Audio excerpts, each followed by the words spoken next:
Hey everybody, what's going on? Rob Sesternino back here. We've got the feedback show here for premiere week of Survivor 46, a patron feedback show here with you. Let me set up what we're doing here today because doing things a little bit different here for Survivor 46. So let me explain what I have in mind for us here. Of course, we're a couple of podcasts into the Survivor 46 first week.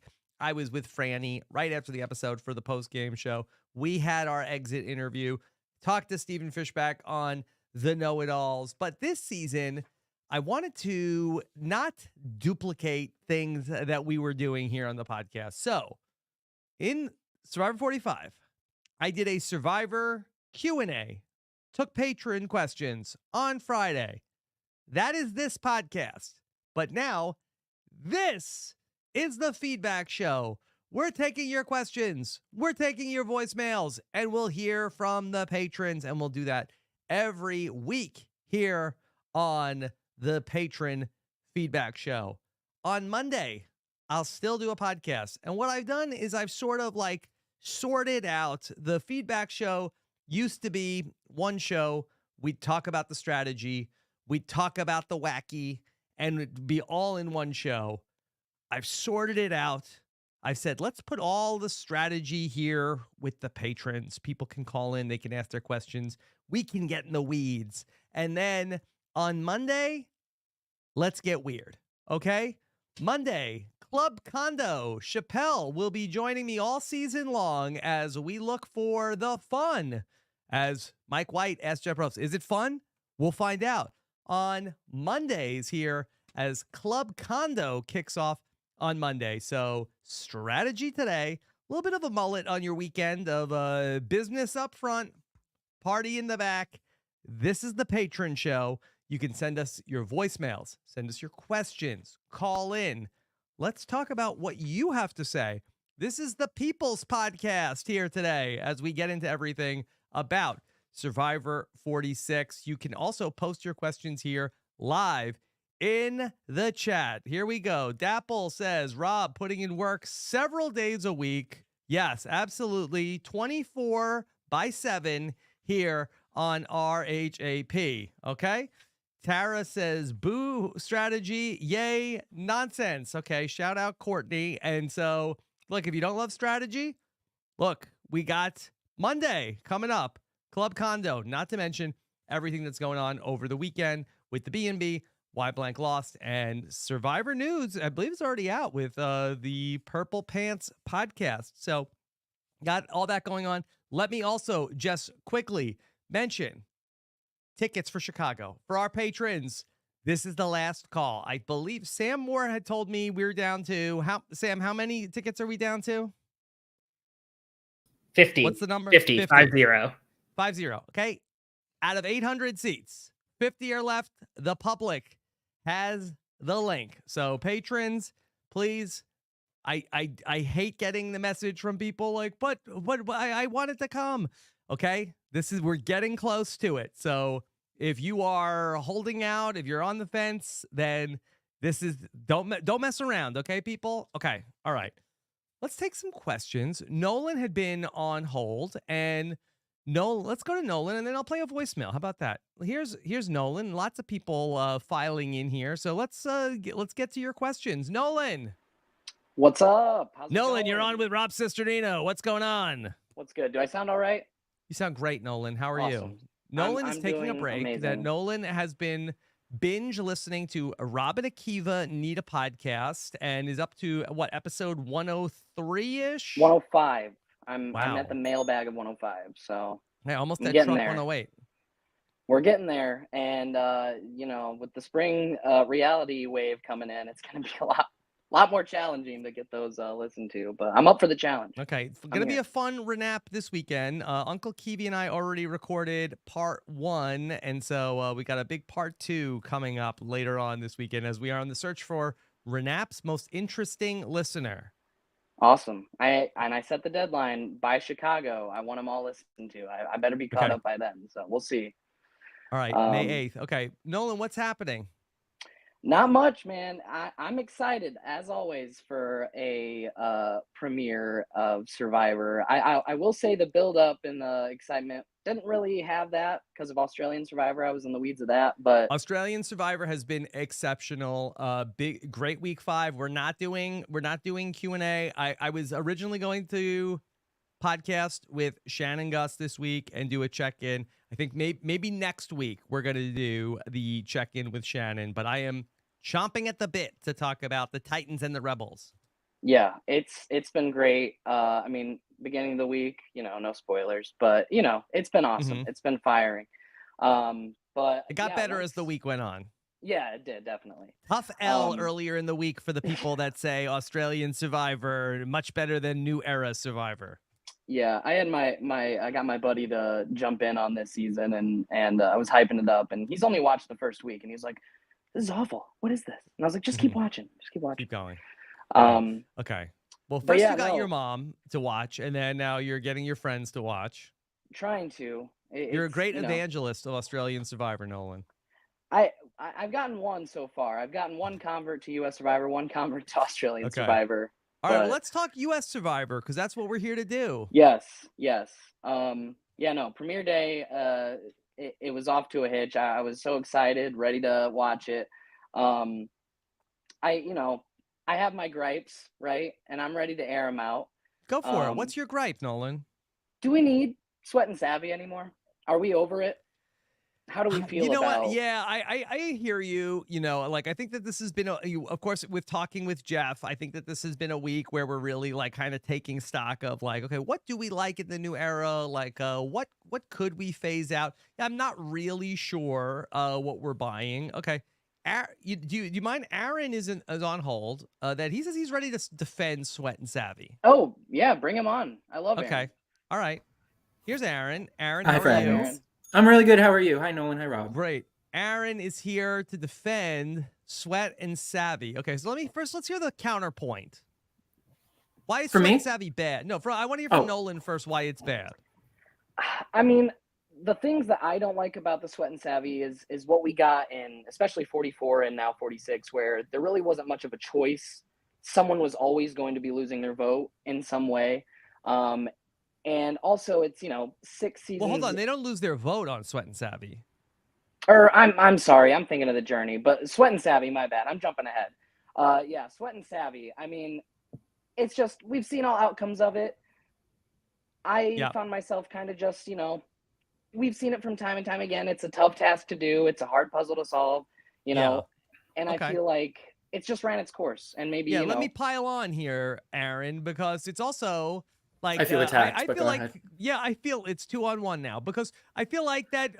Why doesn't everybody just pull a Jelinski and quit? What do I need my pot and my machete for if I'm gonna get it in 2 days anyway? What am I gonna kill myself for?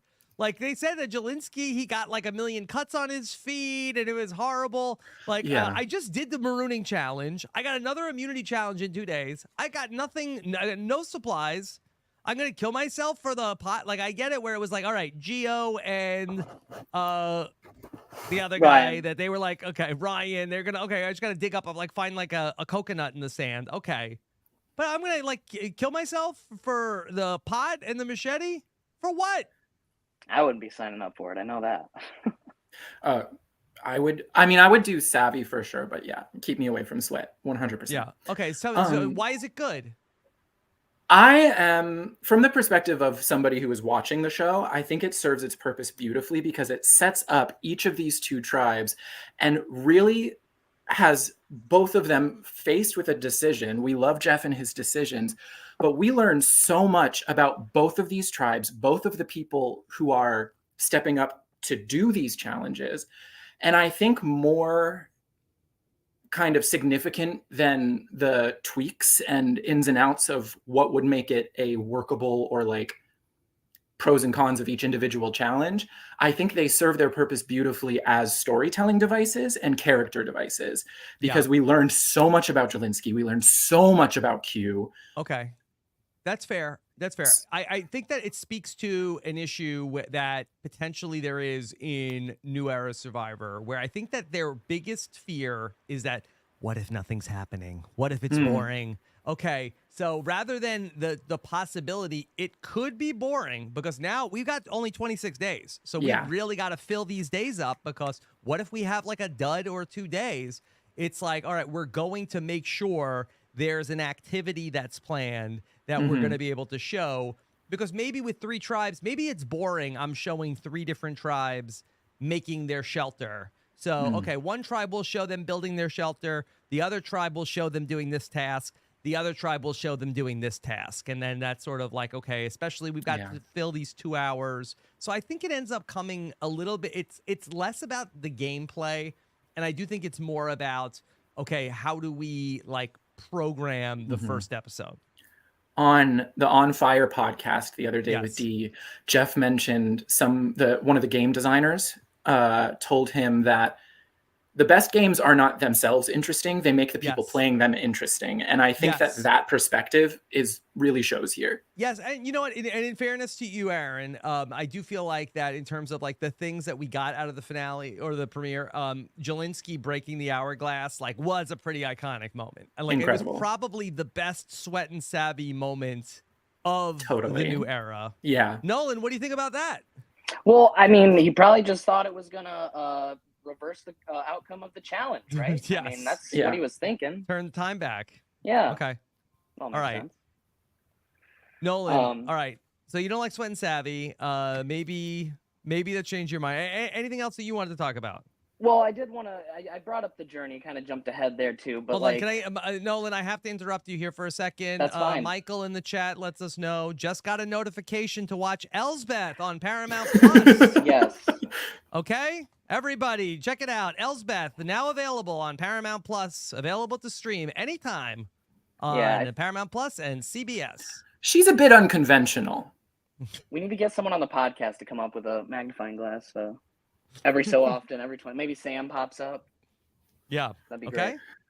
All right. But yeah, no, the journey, kind of the same thing with Sweat and Savvy. Like, you know, in 41 and 42, the journey was, you know, we got more of them talking and walking, and like it was more people based.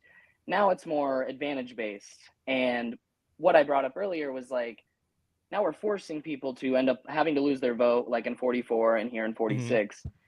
And that's not fun, I don't think. Mike White wouldn't agree with that being fun, I don't think. Okay, Aaron, could you defend the journey from this one? I thought this was the best of the journeys. I agree. This was my favorite journey that they've done.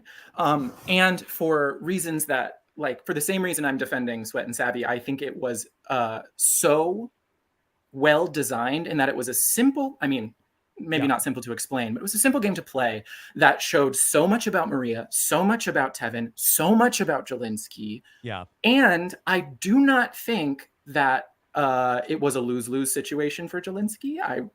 That's neither here nor there, but... How would you have played it, Aaron? You get the Jelinski card. You're going to lie your face off? It is entirely dependent on the tribe you're about to go back. Yeah. Yes, of course. I mean, if I'm in Jelinski's position, going back to a tribe of people who needed me to bring a goodie back, who needed to show that there was something they could rely on me for, yes, I'm lying. I'm kind of with Jelinski here because hold on, the tribe needs me to go on the journey and go get an extra vote? Since when? Yeah. It used to be, he has an extra vote. He goes home. Now it's not, I have to go, I'm getting an extra vote for my tribe? I know, Survivor's crazy that way, isn't it? But he was on a tribe of people, especially Q, who really valued unity and cohesion and wants to build a strong team. Jelinski made a lot of choices in this episode that benefited one person, and it was Jelinski. Even though, obviously, they didn't benefit him, I think that was his calculus, and he was scrabbling for any little advantage that he could make for himself. And for him to go out on this journey and, again, choose himself and maybe even possibly give material advantages to the other tribe at the possibility of there being cross-tribal relationships at the disadvantage of the people he's coming home to. Yeah, I would have kept lying. Even if I lost, I was fighting for my tribe. Okay. I just think maybe he could have pitched it a little bit better when he got back. No doubt. That was what I was like, because, you know, if I'm Jelinski, well, you know, I've learned that I should just be honest with what happened. And then when he's honest, then everyone's like, well, what the hell, man? I get that from that point. Yeah. Okay. And this was a fun journey then compared, but like the one from it was fun. 44 was ridiculous. Even the one in 43 I think was a little ridiculous, but yeah, I think maybe they could have done this one just a little bit differently to where maybe someone had a bit more of a choice. Okay. All right, Nolan, thank you so much for the call. Yeah, no problem. Okay. All right, Aaron, while you're here, you jumped in on this, but I'm assuming you had your own question. Yeah, and it is about the journey, funnily enough. Okay. We're here. Yes, fantastic. So I want to, I love the journey, and I loved the journey specifically in this episode. And I think I want to look at it like, you know how there's long game and short game? Yeah. I think that there was a way for Jelinski to win this small game, but I think the reason that he sort of ran into trouble was because in the context of the big game that it's sitting in, winning, I guess his version of winning the small game ruined his big game. I don't know if this is making sense, but the way that I see this, in addition to thinking long-term and short-term, Yeah. like these castaways in the journey specifically now moving forward are going to be presented with these small games that they can treat however they want to treat them. But these small games sit in the context of their bigger game of Survivor. And I think that's where Jelinski messed up. Aaron, because I feel like that if we bring it like through the prism of Sandra, where, okay, anybody but me, just get through tonight's tribal council. Like, you could be so fixated on your long-term game that you don't realize that you get voted out just once, your game's over. Yeah, exactly. And so, yeah, that's kind of on the contingency of long versus short. And when we visualize the game on a timeline that exists, but even in this specific one moment that exists in one frozen bit of time, there are still two games being played out on that little sand spit. You know, it was both a small game that these three people are just playing to maybe get a vote, but also the big game, which Maria recognized and kind of dangled a big game threat in front of Jelinski if he played the way he was playing. Right. Yeah, it's just I wonder if you see any validity in this. Well, so you feel like that Jelinski ended up at the sacrifice of his short-term game, he opted towards the longer-term game, and if I could have all the plans in the world, but if I go out and get hit by a bus, then my long-term plans are over because my short-term plan was bad. Yeah, I think he both chose long-term success and small game success when his danger, Jelinski's danger spots were in short-term game and big game of Survivor. That is where he needed to patch his like the holes in the hull. Yeah. Yeah, like the bucket. They weren't allowed to. Okay.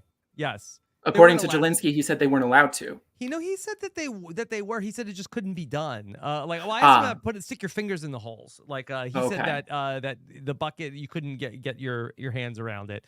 I see Catherine in the. Was it Catherine yesterday that was suggesting the two buckets line up? But I think that would have been smart. Yeah. What are you gonna do? All right. Yeah. Aaron, thank you so much for the call. Okay. My pleasure. All right. I have not watched Traitors yet, so I'm going to be watching it tonight. But I'm very excited. Okay. Yeah. Nice talking to you. Bye. You know, let me pick up Liz, who's on hold. Okay. Liz, how are you? I'm good. How are you, Rob? Very good. Okay, this is not Liz from Survivor. Okay. No. But okay. Liz from Survivor. So my grandma recently passed, and I'm sorry to hear that, Liz. It's okay. It was like expected. We knew it was coming. But Liz has the same last name as my grandma and my mom's maiden name. So I thought that was just kind of like a little cool sign from the universe. Okay. Yeah. All right. Well, that is cool. Liz, what's going on? Not much. Well, first of all, I don't really call into these things at all. Appreciate you coming on. But I always listen at 2x, so you sound very slow to me right now. I know. Okay. Yeah, I just wanted to ask. So Tiffany was also my winner pick for coming into the premiere. Now that we've seen the premiere, I wanted to ask you, do you still feel good about having Tiffany as I feel great about pick? having Tiffany. Yeah, I mean, it was a little bit controversial because originally I had Hunter #1 as the person I wanted to draft. My wife said, you can't have Hunter. That's my winner pick. I said, okay. And then I didn't get him in the draft. I took Tiffany was number 2. I took Tiffany. But Rob's fact checker, who's my go-to source, says my winner pick is Hunter. So I don't know where I stand. But if you had to choose between the two of them now. I would pick Tiffany. I feel better about Tiffany than I do about Hunter. I felt really good about Tiffany's premiere as well. My one concern is maybe it was a little bit circumstantial with all the idol finding, but I think multiple times we got to hear her like talk about how she is an artist and relate it back to her career, which I thought was really, really positive. Yeah, I think that she had a lot of positive things going for her. She does seem to have like the right spirit of like, I'm going to go for it. I'm going for the idol hunting. I mean, in terms of screen time, she got like a nice amount that you would want for somebody who's going to potentially be the winner. It looks like she's set up really well in her tribe where you can't even envision a scenario where Tiffany is the person who goes home. Like you really like how is that even happening? Right. So I know during the podcaster draft, there was some debate about whether the orange or the green tribe was going to be the disaster tribe. I was very wrong about this. We made a YouTube short about this where the things Rob got wrong, and I actually wish I would have as the third thing I got wrong. I thought that the orange tribe, I thought that the Nami tribe was going to be the disaster tribe, and the tribe I thought was going to be very good in the challenges was the tribe that was the disaster tribe. So I don't know why they're bad. I asked Jelinski this yesterday, like, why are you doing bad? And there was no good answers. Yeah. So do we think the purple tribe is going to be the disaster tribe, or are they going to be able to get it together next week? Well, I don't really understand. Like, it wasn't even like that they were, I could see it if it was like, okay, they were in last, they were doing fine, and then the puzzle was like their bugaboo. They were doing bad with the lizard. They were doing bad with the gecko, and then they couldn't do the puzzle. And then they were doing bad in the first challenge. So I'm not sure, like, it's not necessarily like they're being outmuscled. It seems like that they're not working together cohesively. Yeah, it did make me chuckle during the gecko challenge how Jeff was repeatedly like, it is not going to work that way. Yeah, people love the gecko, Liz. I think they should be getting the gecko merch out here. Yeah, I think every season should have some type of merch. I think it needs to become a staple of dragging a different type of reptile in the first challenge. So yeah, the marketing team should really get on that. Yeah, I think that they should. I mean, how hard is it to come up with themes? We love the gecko. That should be the new themes. Island. That's okay. It's weird. We love it. Like Jeff's like, no, it's gotta make sense. Like, no, it doesn't. It could just be Gecko Island. We're in. That should have been one of the themes that Brian suggested to Jeff. Brian Cohen could get a job working on Survivor if he could just come up with 3. Put that on the list. Also, were they eating rice in the premiere? Yeah, it looked like it. It's certainly like there's a one scene I talked about it on Twitter where Banu is like feeding Jelinski with his hands. I said, why does it look like that Banu is feeding Jelinski rice like it's their wedding cake? Just like shoving it in his mouth. But I'm gonna guess it was just like finely chopped coconut. I don't think that they even had the pot at that point, right? Or maybe they got it after the challenge. But no, there's no way that they had rice. Okay. Because I was like, what is going on here? Mm-hmm. The last thing, Rob, because I know you got to get to other people. I just was wondering about some podcast guests that you used to have pretty regularly on the podcast that haven't been on in a while. Okay. Obviously, you don't have to go into details. I don't mind. I'll give it. Yeah, the first one is PG. She used to be a staple of like every season. Yeah, you know what? I think that PG probably hasn't been on with me since I think 41 PG was on with me. But yeah, we could reach out to PG. She was in I think we saw her in I think we saw her in Brea also. But yeah, that would be fun to hear from PG this season. And then Brett LaBelle. That we haven't had Brett on in a minute. Brett is a very funny guy. We could look into that one also. Yeah, I was just thinking, especially those two had stood out as people that I felt like for a while were on the podcast every single season. Yeah. You know, we do like get a lot of people from the recent seasons and people that we, you know, like are like dying to come on and talk to us. So we try to get a variety of people also. So all right. Those are good. You know, Brett has always been like you know, a great friend to me. So you know, maybe one of these days we'll catch up with him again. Cool. And then the last person, I just wanted to ask, have you ever reached out to Eliza and thought about having her on the podcast? Yeah, I mean, Eliza, over the course of Rob as a podcast, has been on quite a bit over the years. So, yeah, we typically don't get her in the rotation, but, you know, it wouldn't be bad for a check-in. Yeah, she's just someone who, you know, I see has very strong opinions about She has Survivor. strong opinions. Yes. So I think she could bring some heat to the podcast. Yeah, the heat would be brought in. Yeah, it would be simmering. Liz. Yes, for sure. All right. All right, Rob, I'll let you go. Much, okay. All Thank you. All right. Bye. Okay. I want to, let's see. How about, let me play a voicemail.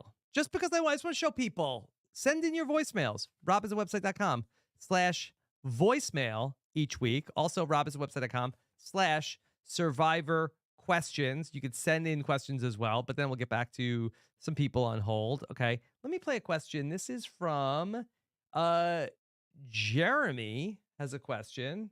Here is Jeremy. Hey Rob, my question is about players referring to themselves as legends, iconic, or just in general calling their shots. I love it when contestants do this, and Franny was saying the other night that players shouldn't. You gotta think it guarantees you more screen time in your boot episode, and in general makes the elimination more fun.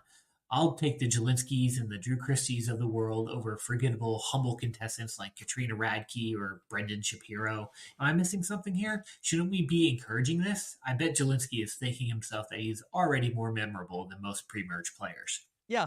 This is a good point from Jeremy. And I think that a lot of people are like, well, I don't want to look stupid if I end up it ends up not working out and everybody was lying to me. But you know what? Like, YOLO, okay? That better to have things that they put in there that make you look not so good than just getting like a purple edit and then us not even remembering you. You went all the way to Fiji. You might as well have something to take away from it. I think Jelinsky was a really good sport about the whole thing. So, yeah, I think this is a good point. Call yourself a legend. Why not? Okay? All right. Let's say hi to Bobby's on hold. Hey, Bobby. How are you? I'm good. What's happening?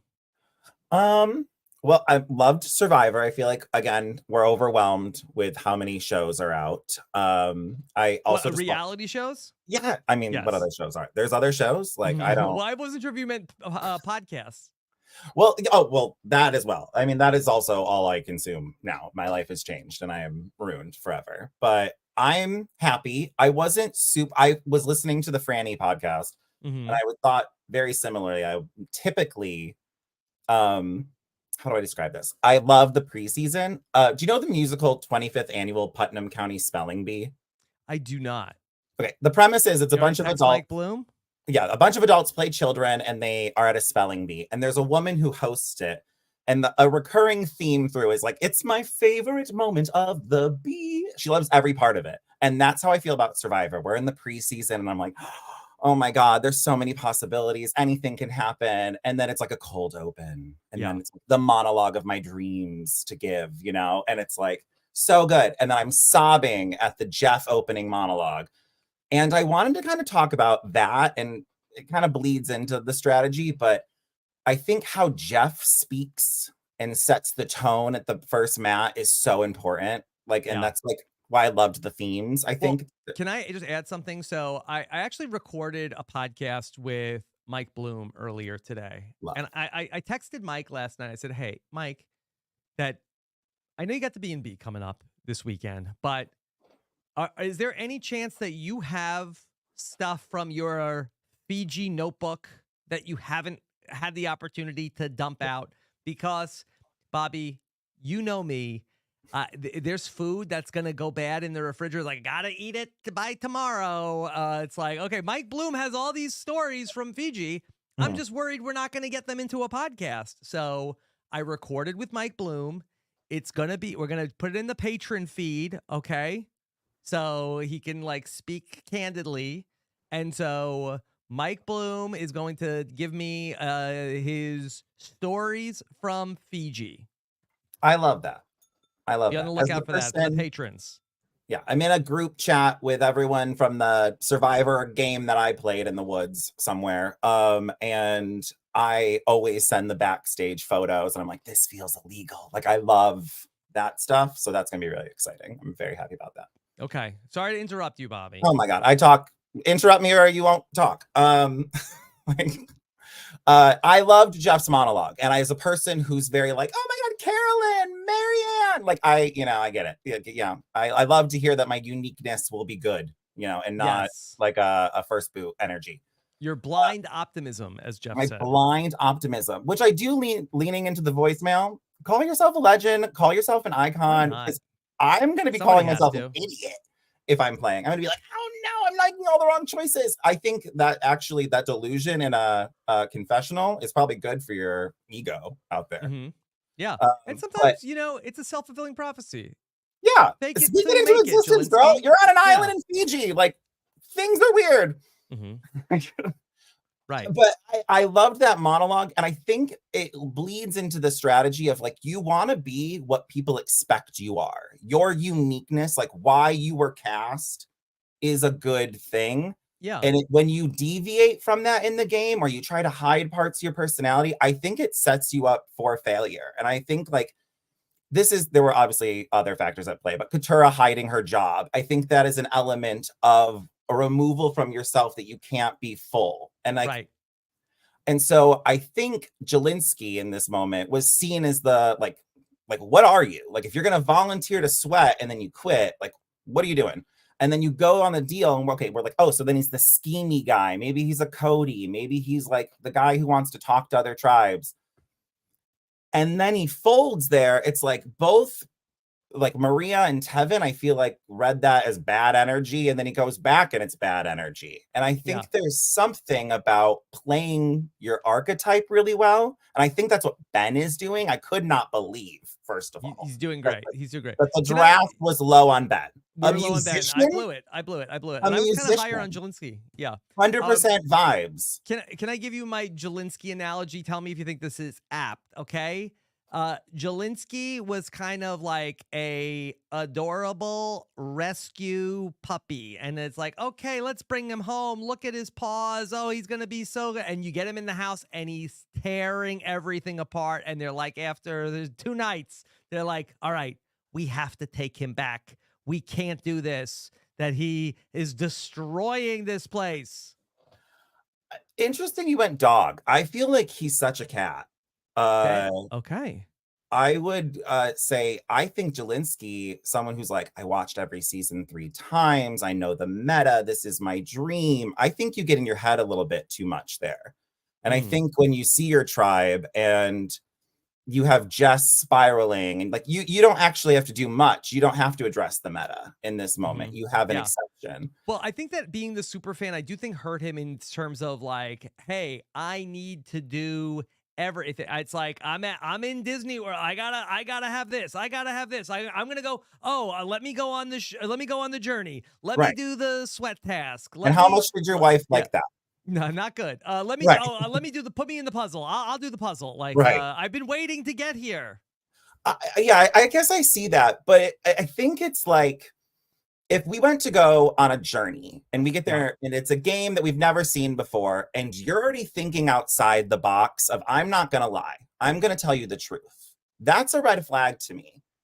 And like what you said of like intentionally lying, I'm going to read that. And I'm going to be like, this man intentionally was a bad liar on Survivor.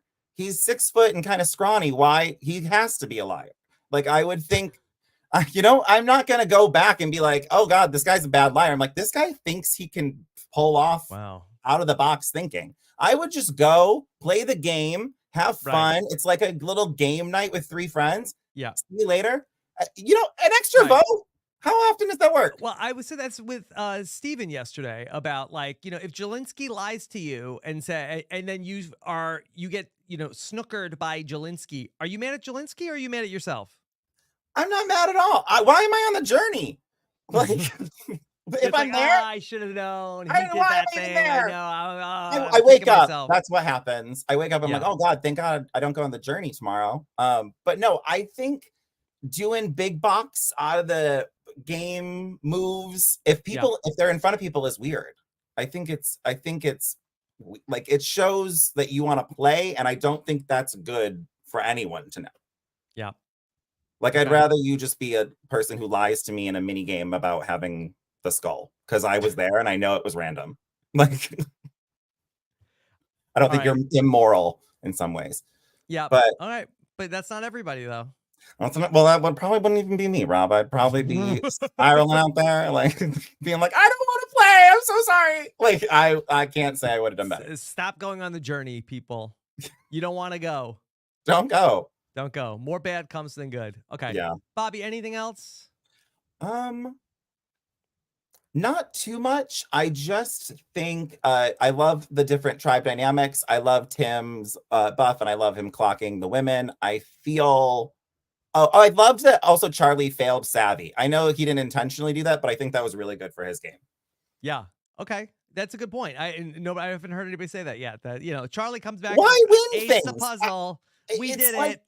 If everyone's getting chopped down, I'm not smart. Yeah. I'm not. I'm actually as likable as you think. Kind of in 44, I feel like the Carson and Helen did the puzzle, and I think people were like, okay, all right, let me write that down.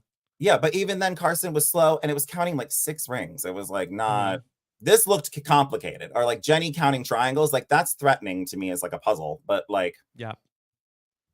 Okay. I don't know. All right. Well, Bobby, lose everything is my strategy. Great. All right. Don't lose our number. Okay. Yeah. No. All right. Talk to you later, Bobby. All right. Bye. Okay. Bye. Okay. Let's say hello to Josh Kettles is here. Josh, that we got his whole description of the word several versus 7 yesterday. Yes, How are you, Josh? I'm doing great. Survivor's How you back. been? Yeah, I'm glad to be here. It's been a long time since I've called in. I mean, really, since last season. Yeah, probably since Survivor 45. Okay. Yeah. Everything's good on your end? Everything is great. Yeah, loving dad life. So not as much time to catch up on podcasts or call in, but yeah, being a new dad is fun. So okay. How old's your baby? He is now 1. So okay. Yeah. So just as like, I'm learning about the differences between several and severance, I'm trying to find the line between baby, toddler. So I'm into these understanding the differences between words now. Okay. All right. Well, Josh, good to have you back. What's happening? Good to be back. Yeah. So my thing that I wanted to call in, it relates to the journey. I loved what you guys were discussing about like the long-term versus short-term incentives and the way, that kind of creates a tension in what you want to do. The other thing that I was thinking through was prioritizing your individual game, which ties into the long term, versus also what you can do to like win trust with your tribe. And so I was wondering if like the journey would have been better if the incentives had been tweaked a little bit, where instead of win your vote or lose a vote, which I know Survivor is very into these days, and generally I like as well.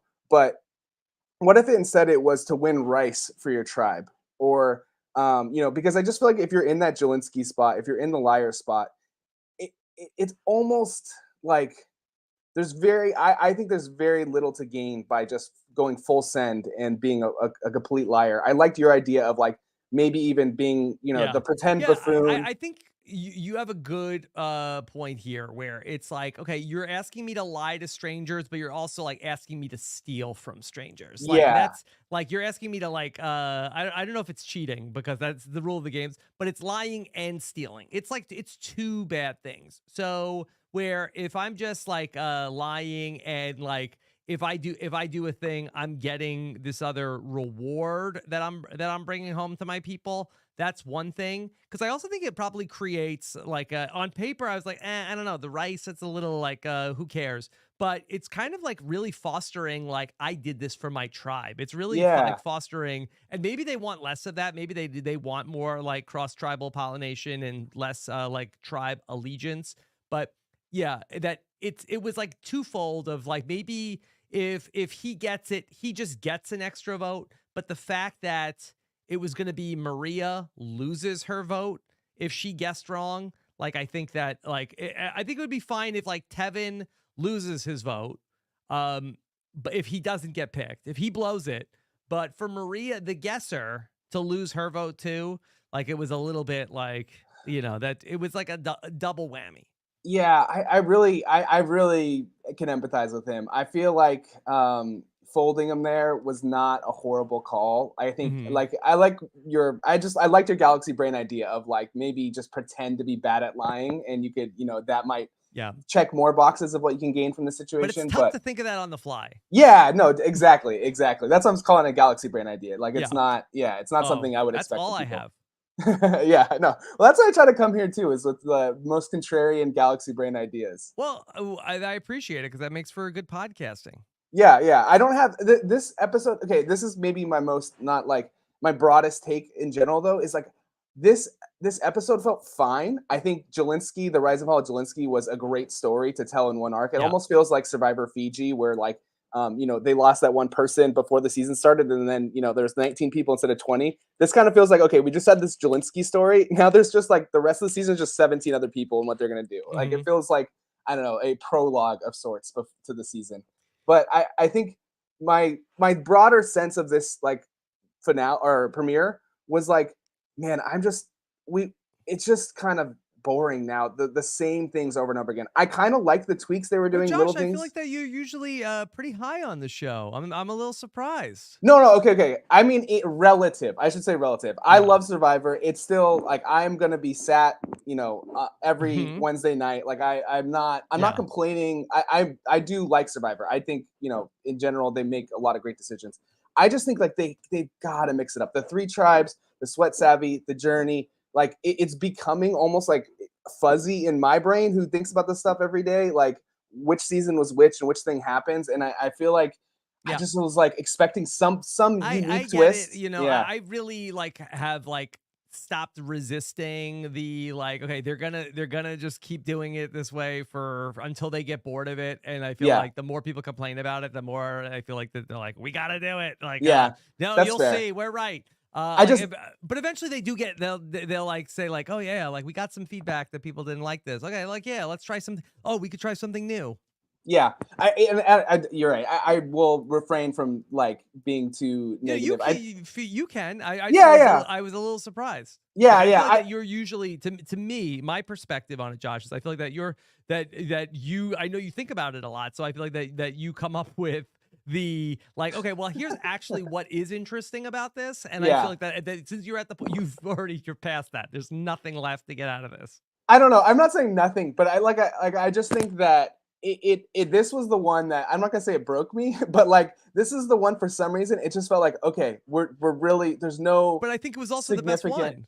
Yeah, that's true. I guess I don't know. Maybe it's like an iPhone these days. Like, what's the difference between an iPhone 12 and 11? Like they're the same things. There's not like any new model coming out. So when there's Survivor is like the iPhone. Wow, this is really good. A good analogy. Of like, oh yeah, I used to have like an iPhone 3, iPhone like 4S. That meant something. Yeah, remember how big of a spectacle it was? Steve Jobs would get up there, we'd all get really hyped. New iPhone came out, people would line up around the corner. Now, the new iPhone 46 is here. People are like, whatever. Yeah, I mean, it's still the best, of its class there. Like, so again, I don't want to like disparage Dondi or anything. People. Yeah, I don't make the Dondi or the traders, I mean, maybe upset. Once upon a time that they would do iPhone versus Android, and then that would be a season. You'd identify immediately of like Jeff's like, all right, I like it. Josh, what's it like? You're in the group chat, but you're the green bubble.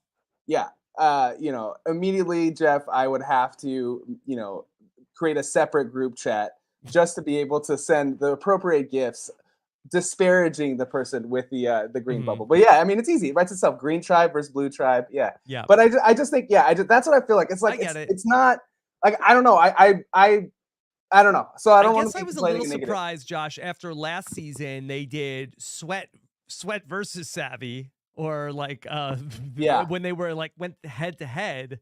I guess they went back to what it was, so maybe that was like a little bit of a tweak. But I just feel like if I don't think I ever realized that they give you the pot and the machete anyway after the challenge. So like I think I'm just gonna wait 30 hours. Yeah, yeah. That's even hard to keep track of exactly what they're getting, because it's like 3 challenges in a row where they're gonna get, because even the immunity challenge now involves the flint and stuff, giving it back, getting it Well, you back. It's lose like, the flint, yeah. yeah. So I don't know. It's fine. It's fine. I don't want to be too negative, but Yeah.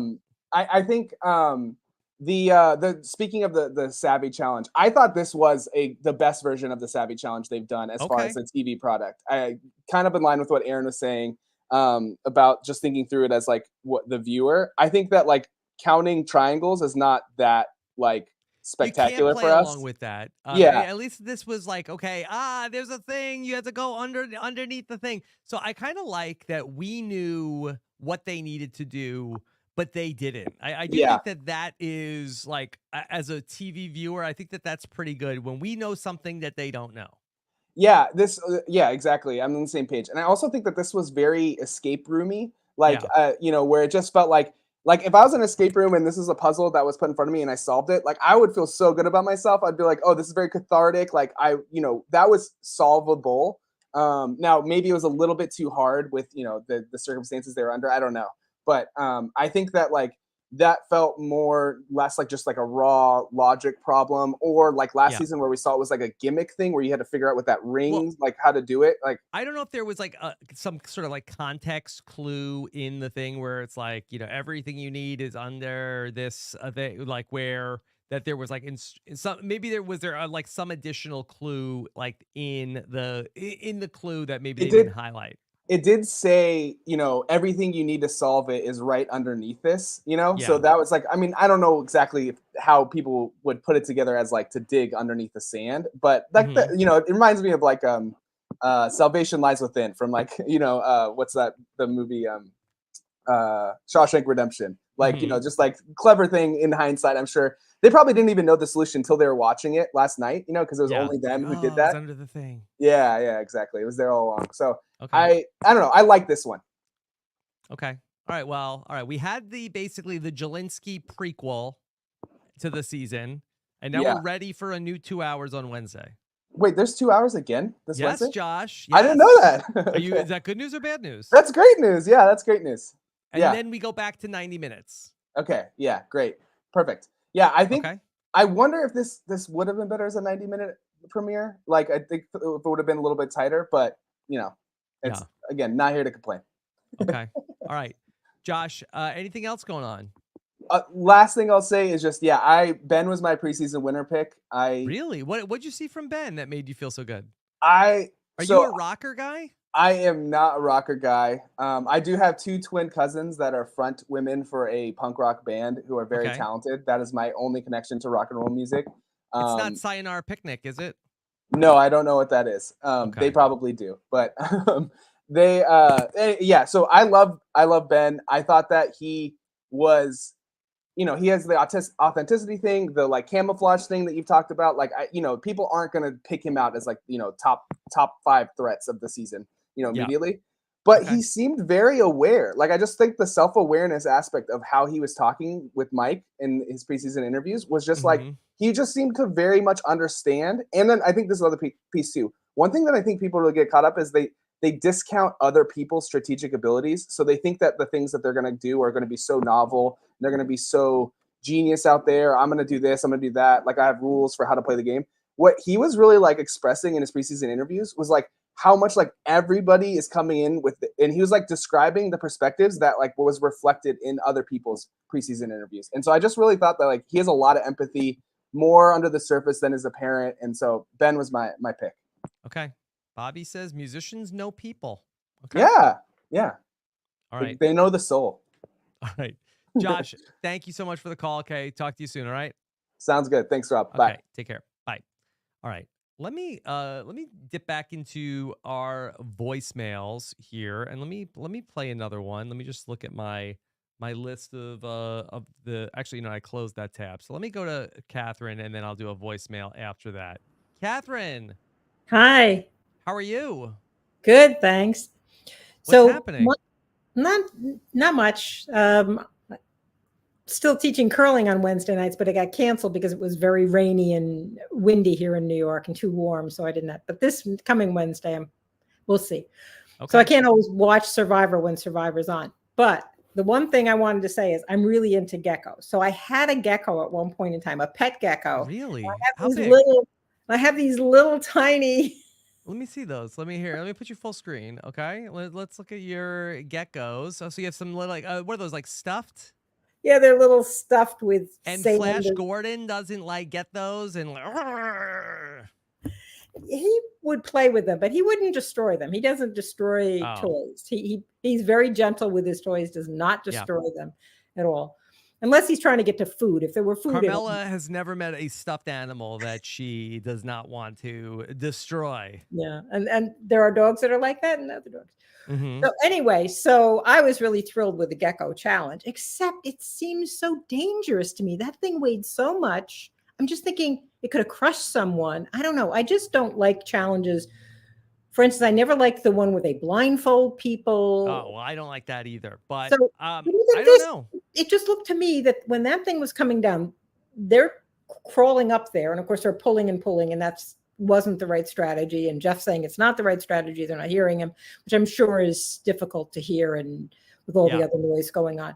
But anyway, it just from that standpoint, I just always have concerns. And I'm just thinking, are we going to have another where somebody gets injured the first day of, or the first challenge of Survivor thing? Yeah. So I don't know how much like prep they do out there where they go over it. Like basically when you go through the challenge, you get there and then they're like, all right, now Jeff is going to like take you through. And I don't know if they're like, listen, this gecko weighs 500 pounds. It will kill you if you like you have to be careful. Everybody, you know about this, right? Like, I don't know if they just get everybody. Okay. Yeah, Okay.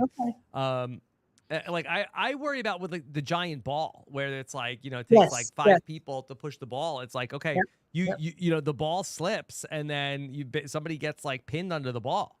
Right. Yeah, and it just concerns me when they do challenges like that, especially at the very beginning, or maybe it's better to do them at the beginning because people still have stamina or whatever. They're not quite as Maybe. right. Yeah. But we loved it. Yes, it was a fun challenge. I mean, I really seriously loved the geckos. I really did love them. But so Chappelle says hi in the chat. Hi, Chappelle. So one of the things with the sweat, what I was saying was, so if you have a hose that leaks, if you wrap fabric around it, it's going to leak less. Use your buffs, use your shirts, use something. We just don't know if they were allowed to do that. Yeah, I suppose. Mm-hmm. But I suspect that the bucket with the holes in it, I feel like that they wanted that visual of the water draining out. I don't think they wanted them to put their buffs over it. Okay. All right. Okay. If I had to guess. Because I'm just thinking at the very, very beginning, you should be able to think clearly. Now, later on in the game, you're starving, whatever, but the first couple of days you should be okay, although maybe not if you're sleep deprived. So that was sad to see the sleep deprivation. Anyway, but that was what I was thinking with the sweat challenge. But one of the things I think of, maybe the tribe needs to discuss is, okay, this is going to give us a machete, which I can see an advantage in a machete, but a pot, if you don't have any rice, what the heck do you need a pot for?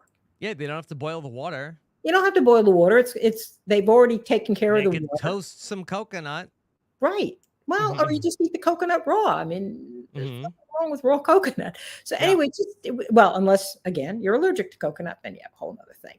But it just seems to me that, and the flint, again, it was one of a couple of seasons ago where they said we didn't need flint. They didn't get flint for so long. I think it was 2 seasons ago where they didn't get flint for the Lulu tribe didn't get flint forever and ever and ever. Right. Well, I think I saw a TikTok from Lauren Ashley Beck where she talked about how, like, listen, you don't have to boil the water.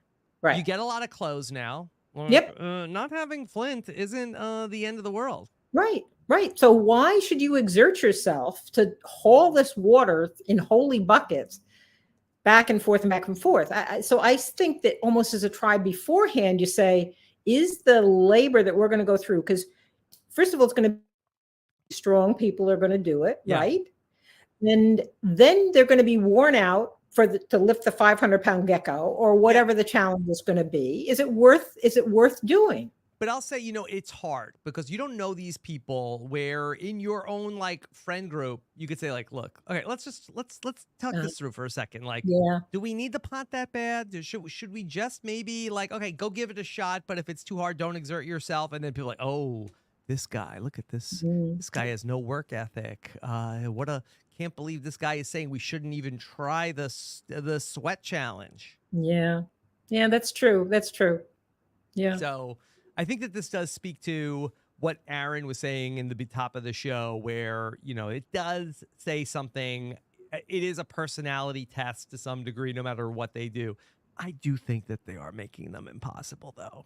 Jeff said on Fire, he's like, we do not like they're designed to be finished. Like, no. I don't know if I'm buying that. And I'm not buying it either. And for instance, I think Franny, when she was talking about the challenge from the previous year with the crazy knots or rings that are going through the knots and whatever. I mean, I'm sure there are people who have that skill set. They look at that and they immediately know how to do that thing. But the average person is not going to be able to figure that out. It's not like a jigsaw puzzle where most people could figure it out. Anyway, I just think that it's sort of curious. And then I could sort of say, the people who are speaking up too much and doing too much, I still think the best strategy is to just be quiet the first few days. Lay low. Yeah, lay low and glide through a little bit. And then but I think they really get it in your heads like, hey, only 26-day game. You better don't wait around. Don't start too slow. That's true. That's true. Yeah. Can't just lay back. Gotta go. Yeah. Yeah. But anyway, it was a fun episode and I'm looking forward to the season. I really enjoyed every one of the people. I really did think that they were a lot of fun. And I think we're going to have some interesting energy from. I think so too. I'm excited. Okay. Catherine, thank you for the call. Okay. All right. Take care. Bye-bye. Right, take care. Bye. Okay. Let me play a voicemail. Okay. Sam said, play this one on the podcast. Let me see what this one is. This is regarding the premiere. Hey, Rob, this is Jillian. This is not a strategic question at all. Okay. But I have been listening to the Seinfeld recap and just listened to the episode where you and Akiva discuss which is the better name, Seven or Soda. So after this week's Survivor episode, have you made your decision? Which is better, Seven, which I assume could also go by several. Yeah, several or soda. Yeah. Thanks. That's a good question. I would say still think that's Soda, better name than Seven or several. Okay. All right. Let me bring in Tommy Guam is standing by. Tommy, how are you? Hold on, Tommy. We need you unmuted. Okay. Rob, the plumber in chief of Rob Has a Podcast. How's it going, Rob? Doing great, Tommy. How are you? I'm doing great. Good premiere. Yes. Happy. Mine on your. Well, I don't know if it's your official or unofficial winner pick. Did a pretty good job. So who's Tiffany. that? I got Tiffany. Tiffany. Yeah. According to Rob's fact checker, I have Hunter. So yeah, I don't know. that's what I heard. But I heard you say Tiffany too. But then my wife says I have Tiffany. You got to hedge your bets though a little bit, right? I mean, no matter what happens, if one of them wins, I won't get any credit, and if they both lose, I'll just be like, idiot loser. So, what are you gonna do? Hold on, Tommy. You shorted out on me. Hold on, Tommy. Okay. Wait. Yes. Hello? Okay. Yes, you're good now. You're back. All right. Sorry. No, were they allowed to plug that bucket? So again, this is a good plumbing question. I don't know. I asked Jelinski about that. He said that the holes were too far apart that he couldn't even get his hands around it. He said, I have big hands, but it seemed like they weren't even trying. Rob, get sticks from the jungle, just stick them in the holes and just snap the sticks off. Oh, that's a good point. Yeah, I don't know, like Tommy, they should have had you on this. Hey, I would have rigged the time. I would have what did who rigged it? Cody rigged that challenge at one time, right? Would they have let you do something like that? You know, Which challenge did he rig? with the pole when he told him to stick the pole at the end of the key or Oh, whatever. yeah. Like, so they'll let something happen if it's in the moment like that, right? But Yeah, if you that's have a good kind of like idea, right? I mean, yeah. could you potentially? What if you put like some sand in the air? Could you do anything Just with make it that? heavier though, then too. The Yeah. sand. I was Okay. thinking about the sand route, but I think that would make it heavier. I really think if you get like a twigs and just stick it so it like it's stuck, Mm-hmm. snap the stick off, and then it will swell up the wood and it will stop. Could be a good handle also. Yeah, if you make it long enough, definitely too. Yeah. Okay. What else? I really like Tiffany. I think she's in a really good spot. If you had to Now, pick, what'd you see from Tiffany? Because she's from tri-state area. yeah, and I just like the way she was talking. She had and her whole somebody told me I can't do something, so I'm gonna go out and do it, and she proved them wrong and stuff like that. That's you too, Tommy. Not as much. I wish it was more me. I wish I could see myself more in Tiffany. Like I mean, but I kind of like that she has that attitude. Mm-hmm. So Yeah. I'm just rooting for it. I think she was good. I just think she did the right thing when they told Kudo about the idol, because like you were saying, if Kenzie went back and told Q, then it would have been a bit. I think Oh, he would not have liked that. no, and Q was even saying, I think earlier his preseason, like he wants to build trust and not to quit, and the quitter stuff too, which was good, which is I think why he turned against Zelensky. So I think he's more leaning towards Banu than anything else, taking Banu in, because I think he sees Banu's work ethic and Banu's trustworthiness. I think Q is such an interesting guy. I really like his determination. Like if Q played like seasons like 1 through 30, I think he would be the winner pick instantly. I just don't know how he gets over the hump in the new era. Yeah, I was surprised by Q. I was surprised by Ben. I think if Q can stick with the two women though, I think he'll do all right. I really think because I think Kenzie could be a big social shield for him. I mean, Q is just basically his attitude is like, I'm not going to be denied. And I'm a little bit like, okay, well, who's going to stop him? I kind of had this with Sabaya last season where that people play kind of, I want to say that I don't mean this to be offensive, but I do feel like that a lot of times, and Sabaya talked about this in her preseason interviews, that people come in and play kind of passively. That's probably in the new era. You have a lot of fans, a lot of people playing the long game. A lot of people are, okay, I'm going to sit back. I'm not going to be the one to make mistakes. And I do think that the door is open for somebody to come in and say, I'm taking charge. This is my game. And really, and I'm going to tell everybody here what to do. Like sort of like the classic Boston Rob of like, hey, and I think that Boston Rob, this worked to great effect for him in Survivor All-Stars, where I think a lot of us came into Survivor All-Stars like, all right, I just don't want to blow it. And I've talked about this before, but in Survivor All-Stars, they kept the prize pot still $1 million, but they raised all the other cash prizes. So second place in Survivor All-Stars was like, I don't know if it was like $250,000, $225,000. So you were really incentivized to just get as far as you can go, because if you make it 3 more days, it's another $10,000, $15,000. Whereas, like, if the prize was $1 million and nothing, maybe more people would have been like a little bit more like, all right, I'm going to stand up to Rob. But it's like, hey, let's just all get further in the game, because there's good money if we get to the top 5, top 7. As opposed to, I don't want to screw it up now and lose like 80 grand because I tried to make a big move here today. I guess so, Rob. I kind of lost you there with the whole money scheme. Like, how does that relate to Kudo? Like you think he's not? Oh no, I'm just saying that because Boston Rob was willing to play aggressive in that scenario, Okay, I in that got season, where everybody else is playing kind of passively and sitting back.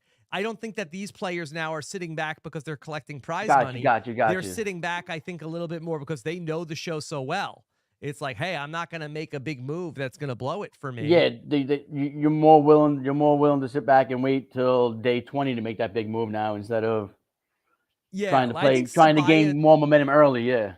Sabaya in her preseason, I think she called it like more, the players are more sort of like beta players. And she felt like that there was an opportunity for a player that had a little bit more of like an Yeah, alpha I mean, I think that mentality was to more like come a in. Shan type of player. How she played, like I think she was more of aggressive, like And I agree with that. I think that the more people that they come in, and as they cast more and more people that come into the game of like, oh, I'm shy, I'm a little like nervous about fitting in, and if somebody comes in and it says like, hey, this is my tribe, I'm doing like, we're doing this, unless especially if they have like a good just enough social game where they don't just immediately turn off everybody, it's like, hey, get on my back, we're going to the end. And you see that in Q. He's going to take them on the back. I think that that's his game plan. Okay. And I think that the door is open for somebody to come in and win a new era season like that. I think he was a little more reserved though, because I mean, why wouldn't he come like in tribal, right? Like when Janiski was saying we, I thought there was like and Bryce was saying this too. Like he thought like he saw a facial expression change in Q when Jelinski was saying we, and I thought like Q would defend himself. So do you think Jelinski was saying the truth though about Q wanting to quit too? Then about that? I want to make sure I'm understanding what you're asking. Do I think that that Q also wanted to quit? No, I just think Q is trying to stay more reserved. Yeah, I mean, I want to get to that too, but I think he's more reserved than you. Yeah, I don't think he's coming in and being like aggressively bad at like being like a bully to the tribe. But I do think that he has this mentality of, I will not be denied. I'm doing this, and I'm not gonna like pussyfoot around in the game. I'm going to, just go all gas, no brake. No, yeah, okay, I can see that, yeah, but he's definitely has. I think they're going to be tight with the women too. So I think that's a good 3-person alliance there. But I think now going to the quit. Do you think he wanted to quit that challenge? I think it's a good question. So I think that from what I understand, I think that Q has responded to this a little bit on social media. So I think that I'm gonna we'll definitely talk about that on Club Condo on Monday. Yeah, well, on Twitter he responded to it. That I heard he responded. I did not see where, so I am eager to go look that up. But I'm off the X. Jelinski definitely said that it was Q's idea to quit. Yeah, I didn't see that, and I mean, who knows with the quit. edit, but yeah. I was really happy Jelinski went home though. Like he was a great character, not a great player, Rob. Just one more thing. Like, all right, and I think you were talking about this a little bit too with Steven. Out of all the pairs, you were thinking that the Charlie's Angels were the best, had the most power. No, I think Steven said that. I think I said that. I feel like that the whoever Soda and Tevin end up with, I think is going to be the most powerful trio. Okay, and that I think the whoever they pick. If it's Liz, if it's Charlie, I'm sorry, if it's Hunter. Yeah. I should have came in here whistling the Andy Griffin theme song. I'm probably one of the only people that really. Well, Tommy, we talk about old sitcoms. Okay? Yeah. I mean, I know. Do you? You were talking about Benson a couple of weeks ago. Right? We still throw it on. It's a great background TV show, Rob. Still watch a Northern Exposure would we be the once Benson in a while. Alliance? The Benson Alliance, yes. I think that would be a good one. There's Kraus. Yeah. Who else? I think it's more like reminds me more of the Russian from AU. Oh, when are you doing the check-in with Shannon? Yeah, I was gonna do it this week. It turned out to not be the best timing for that, so I think maybe next week we're gonna get together with Shannon. All right. I'm just really excited about the season, Rob, and Mondays should be a fun show too. And that's about it. Club Condo. Club Condo. I just want to encourage more people. Like I think it was Liz who just called in, right? Yep. Yeah. So more new faces and everything like that. Patrons buy the last 50 tickets, so I don't need to meet no more new strangers, nothing like that. You don't want to meet any new people? Only if you're patrons. Only if you're patrons. Okay. All right. Well, we'll see. No, I just don't want the patrons to get like but we started on Patreon. I've been playing with some new things. There's a if you use Patreon on your cell phone, on your mobile phone, then there's a chat also. I saw that, Rob. I saw it the other day. I said hello. I gotta remember to use Patreon more because it's a great application. I just forget to use it, to be honest with you. Yeah, I've been posting. I posted a blog post on Patreon this week. That's like there's a new feature where you could like post. People can basically like just be subscribed for free to get basically like updates on things. So I've been posting some. I posted a blog earlier this week about my reaction to the Jeff Probst interview controversy. Wait a minute. Wait 1 second, Chris. That was really good too. Can I just respond to Chris Turner? I don't remember Chris, Ben. okay, Chris in I the don't. chat Yeah, I don't says, remember Benson being mentioned on that. okay. I just finished listening to that too. That's He says funny. Benson was on the recap kickback black sitcom. Was it an honorable mention? I don't remember that, but that was. Okay. I am enjoying Chappelle's. Yeah, recap Yeah, that was good. I was a little upset. Sanford and Son and what's happened? It was not mentioned on that, Rob. But what are you gonna do? That's more my age, and I think aged out. Yeah, you it got definitely aged out was on that. aged out, Rob. Too many Rob, millennials on that podcast. Yeah, you have a great Okay. weekend, Rob. Thank you very too, much. Tommy. All right, take care. Bye. All right. If anybody else wants to call in, I can answer a couple more questions while we're here. I got one in the chat from Romaine has a question, and let's go ahead and bring that one up. Okay, but first, we got reminder: watch Elsbeth on Thursday on CBS and Paramount Plus. Check out what Elsbeth has going on as she navigates New York City and the rain and the puddles each week on Elsbeth. All right. Romaine says, hot take. Maria did too much in episode 1. I think she should have dialed it back a little bit. I noticed when she did the immunity puzzle too. She needs to go a little alligabler soon. Okay. Okay. What do you think that the gecko was inspired by the alligabler? Do you think that that's like, that was that was trending. Let's get that going. Make that the gecko. So I don't know. Maria, I thought came across pretty good. I don't know if she can go the distance, but I think if I had Maria as a winner pick, I think I'd be feeling pretty good after episode 1. I think that's pretty good. Stu Dodo in the chat says, how do we call in? Do we need to be patron? Yeah. So we do the show. We post it live. If you're watching on the YouTube channel, you could check it out. But then after it's over, we make it unlisted. Only the patrons get it in their podcast feed. But we like people to check it out. Okay? All right. Let me see. Got a couple more voicemails. I got some other questions. I thought this was a pretty good one from Hubby Lunchbox. Sent in a question. This is on our robisonwebsite.com/survivor questions. We saw Charlie and Ben fail the Savvy challenge and get no blowback. Do you think it's far more forgivable to fail at Savvy rather than sweat? P.S. This is my first time submitting a question as a patron. Wow, Tubby Lunchbox, longtime listener. Welcome aboard as a patron. Okay, so yeah, I don't know. Maybe that there is something to, you don't necessarily want like a diabolical super genius who can solve the puzzle on your tribe. So I think the fact that they came back and they're like, we were dumb. I think that it really comes down to if you volunteer, if you stand up and say, I got this, don't worry about it. And then you come back and it's like, didn't get it. Like, hold on. You said you got this. You said this was your thing. So I don't know necessarily if Ben and Charlie were sort of just like reluctant, like I'll give it a shot. If nobody wants to do it, we'll do it a shot. And then you fail. I think that's different than Jelinski's like, I got this, no problem.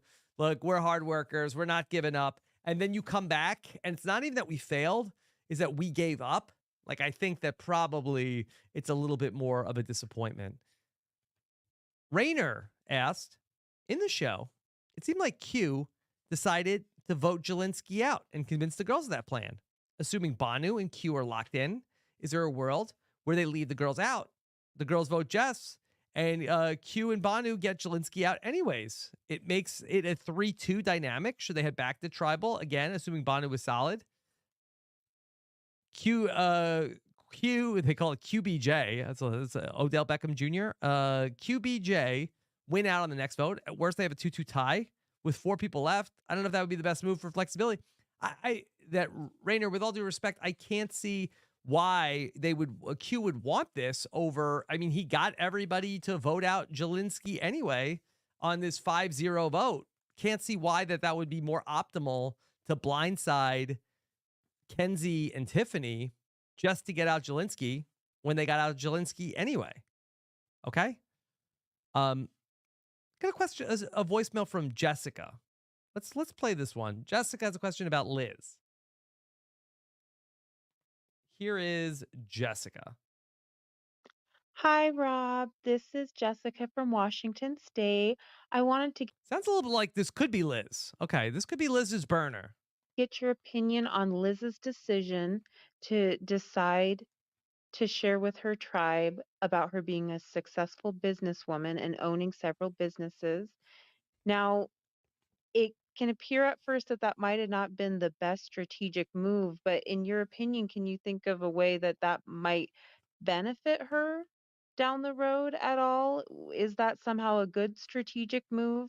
We see a lot of players in the new era trying to hide what they do, or sharing limited information about what they do secularly. Is there a benefit to just being open about your secular successes? So I'm interested to hear your opinion. Thanks. That's an interesting question coming from Liz. We saw Tevin's reaction to that. He didn't like it, but we didn't hear Venus, we didn't hear Soda, we didn't hear anybody else in the tribe talk about whether or not it bothered them that Liz had 4 businesses. So I don't know if we got like a true, maybe it just did not impact anybody else. And then Tevin had a good confessional about it, so they showed him. I do wonder maybe if Liz comes into the game. And maybe if you're Liz, I think you are trying to maybe establish a little bit of like, wait, what do I bring to the table? And I think that maybe Liz felt like, okay, I want to assert in this tribe that I am like a person who is has leadership. I run businesses. I have value. I don't look like I'm strong. I maybe don't necessarily look like I might be the person who should be one of the leaders of this tribe. So maybe she felt like that was something that she needed to get out there to really enhance her value. And yeah, I think that there's a concern that maybe she's rich from having these businesses. But I also wonder if this could be like a kind of a gendered thing where I'm trying to think of where maybe Lisa Welchel. I'm trying to think of like women who've made it to the end of the game and then get branded with the she doesn't need the money, as opposed to where I feel like that maybe men get hit with that more than women. But I think that Liz, I feel like just like watching her a little bit, I feel like that she's pretty intentional with what she's revealing and not revealing. So I'm sure she must have had a reason. It wasn't just that she just had like a slip of the tongue in terms of getting that out there. All right. Let me go to the chat. If you have any other questions for us, Chrissy Hoffbeck, potentially, I mean, in talking with the people from Survivor 35, I didn't really, and maybe it was that her like I'm trying to think of the right word, status in life, maybe compared to Ben, who was like a blue collar guy, maybe that was part of it. But I just think that for whatever reason, the Survivor 35 jurors did not really love Chrissy socially, as opposed to that she doesn't need the money. I don't remember that necessarily being a thing as much, where I think that they just liked Ben personally more than Chrissy. At least that is my impression from talking with people from Survivor 35. All right. So unless the chat's got any more questions for me, I'm going to leave it there for patron feedback for this week. I love doing this. I love getting to talk to you. If you are on the fence about whether or not you ever want to do this, stop by. I've got this scheduled right now for 3 p.m. Eastern on Fridays. Okay. 12 p.m. noon. If you're on your lunch break, got some time to chat during the day, go ahead. We send out the links for this on Thursday night, so you can go ahead and call in or send in your questions ahead of time. Leave me a voicemail. This is all about connecting with our listeners and hearing all the interesting ideas that you have about Survivor. So go ahead and send them in. Don't be shy. I've got the podcast coming up with Mike Bloom. Going to drop that for you on Saturday, so be on the lookout for that. Here's some great stories from Mike about what you didn't see in the Survivor premiere. Chappelle and I will be back with Club Condo, talking about everything wacky from this week in Survivor, including we'll get into anything that's happening on social media. So that should be, I think that that's going to be the last podcast of the week That's the podcast I want to feel like the fun party. That's Club Condo. That's Full Tilt Boogie. That's going to be on Mondays. So be on the lookout for that one. Plus everything else that we've got coming your way in our Survivor podcast feed. We've got the Purple Pants podcast. Survivor News Edition is already out. David and Jessica tell us why Jelinski lost. It might be a 4-hour podcast from David and Jessica on why Jelinski lost. And then we'll have the B&B. Talked with Mike earlier today. He said Mike and Liana are recording with Izzy on Monday. So a little bit later in the week for everything that's going on with the B&B. Also this week, we started something new. Check this out. This Week in Survivor History is back with a new twist. And this season, I am taking on the Titans of the new era in Survivor Trivia. And so these kids think they're coming into my world and they're going to know more about Survivor than me. When I was on the show, before some of them were even born, okay? They think they know. The students think that they're going to become the master? Okay, bet. Check it out every week. We're still keeping it on the podcast. If you are listening to our exit interview, I've got the exit interview. Take a break, come back, then we do This Week in Survivor History against a survivor.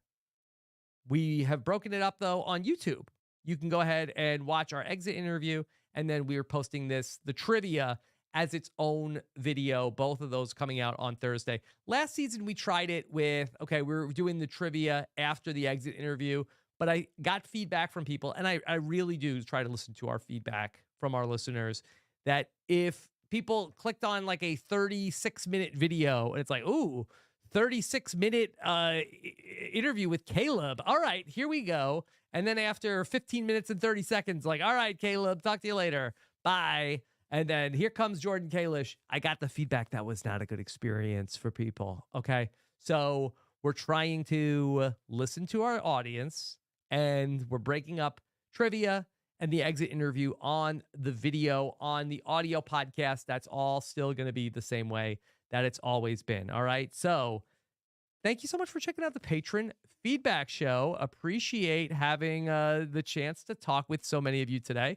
I really enjoyed the premiere. Looking forward to the 2-hour episode coming up on Wednesday. Thank you so much. And make sure, if you want to be there with us in Chicago, don't F around. Okay. This is it. This is the last call. I think by the next time I talk to you, the tickets will be gone. Okay. Thank you so much for joining us. Take care, everybody. Have a good one. Bye.